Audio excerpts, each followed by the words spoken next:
तो बस आज और कल, लेकिन ये आज और कल भी वो शांति जिसको तनावपूर्ण, भीषण तनावपूर्ण शांति कहा जा रहा है, क्या चलती जाएगी?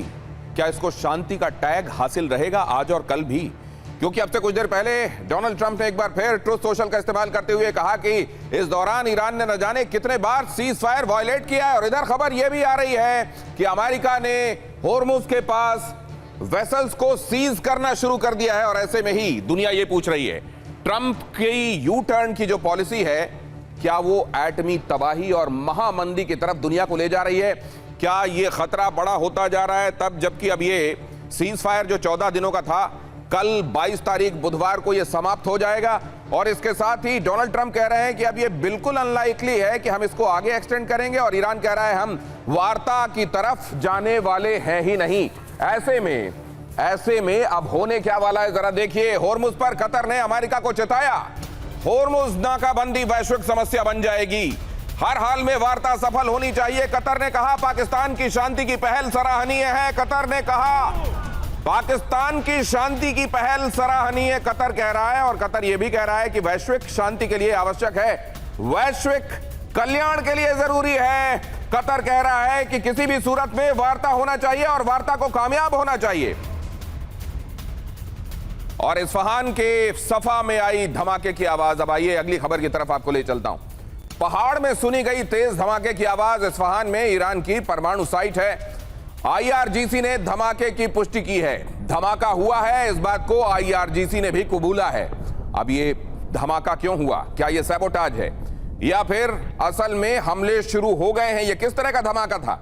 इस्फहान, नतांज, फोर्दो, ये वो साइट्स हैं, वो शहर जो अतिरिक्त सुरक्षा में रहने वाली जगहें हैं। और यहां पर अगर धमाका हो रहा है तो जाहिर है ये सवाल खड़े करता है। सवाल ये खड़े हो रहे हैं कि क्या इंटरनली ईरान में कुछ ऐसा है जो संघर्ष को जन्म दे रहा है? खुद ईरान के भीतर ऐसे तत्व हैं क्या जो इन जगहों पर जाकर कोई शरारत कर सकते हैं, सैबोटाज कर सकते हैं? और अगर ऐसा नहीं है तो क्या दुश्मन ने एक बार फिर से, ईरान के दुश्मन ने एक बार फिर से ईरान पर हमला करना शुरू कर दिया है? आईआरजीसी अगर इस बात को स्वीकार रहा है कि हां धमाके शुरू हो गए हैं, तो सवाल यह है कि धमाके कर कौन रहा है? अगली खबर की तरफ आपको ले चलता हूं। इस्लामाबाद वार्ता में शामिल होगा ईरान। खबर ये आ रही है एक्सियोस के हवाले से, और अगर ऐसा है तो ये बहुत बड़ी खबर है। एक्सियोस के हवाले से ये बड़ी खबर, ईरान के सुप्रीम लीडर मुस्तफा ने इस बात की इजाजत दे दी है, बुधवार को इस्लामाबाद में बातचीत संभव है। तो अभी तक जो एकदम पॉसिबिलिटी नहीं लग रही थी और ईरान की तरफ से केवल डिनाइल की बातें आ रही थी कि हम इस वार्ता में शामिल नहीं होंगे, एक्सियोस ये कह रहा है कि मुस्तफा खामनेई ने अब इस बात की इजाजत दे दी है कि हमारा डेलीगेशन भी बातचीत के लिए जाए। अमेरिकी डेलीगेशन पहुंच रहा था और ईरानी डेलीगेशन पहुंचेगा या नहीं, इस बात पर संशय के बादल थे। एक्सियोस ये कह रहा है कि मुस्तफा खामनेई के ओके कहने के बाद, अप्रूव करने के बाद अब ईरानी डेलीगेशन भी बातचीत के लिए तैयार हो गया है। हालांकि ईरान की तरफ से खुद इस बात की पुष्टि होना अभी बाकी है।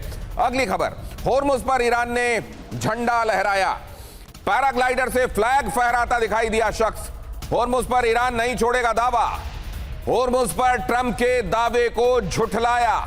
होर्मुज पर पूरी तरह से अमेरिकी नेवी चीजों को कंट्रोल कर रही है। इस बात को झुठलाने के लिए यह पैराग्लाइडर ईरान का झंडा लेकर यहां पर उड़ता हुआ होर्मुज स्ट्रेट के करीब, यह इस बात की मुनादी, इस बात का ऐलान कि यहां पर तो चलेगी ईरान की, यह बात बताने के लिए यहां पर यह झंडा लहराया गया है, जिसको आप यहां पर देख रहे हैं। अब ये दो तीन चीजें जो आपने देखी, अभी आपने देखा कि इस्फहान में एक बड़ा धमाका हुआ। आईआरजीसी कह रहा है कि हां यह धमाका हुआ, जिसके बारे में स्पष्ट नहीं है कि धमाका क्यों हुआ।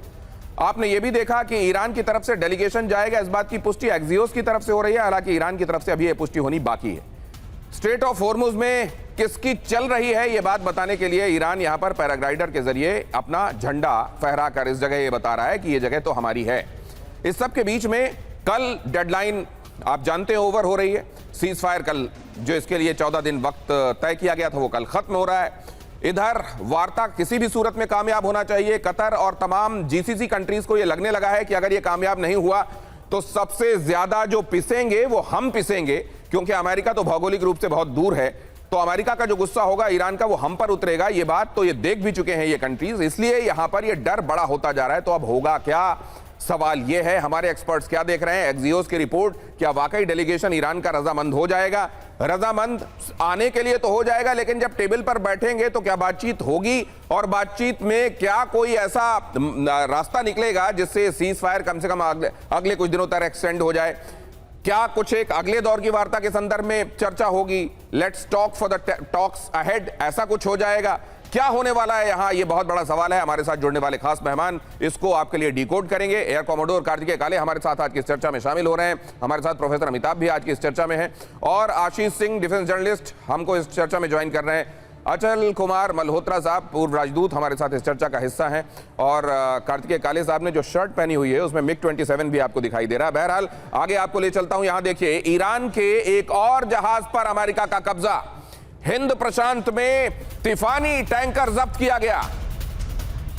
तो उसका की जब्ती के बाद की कार्रवाई ईरान के गुप्त बेड़े का हिस्सा है तिफानी।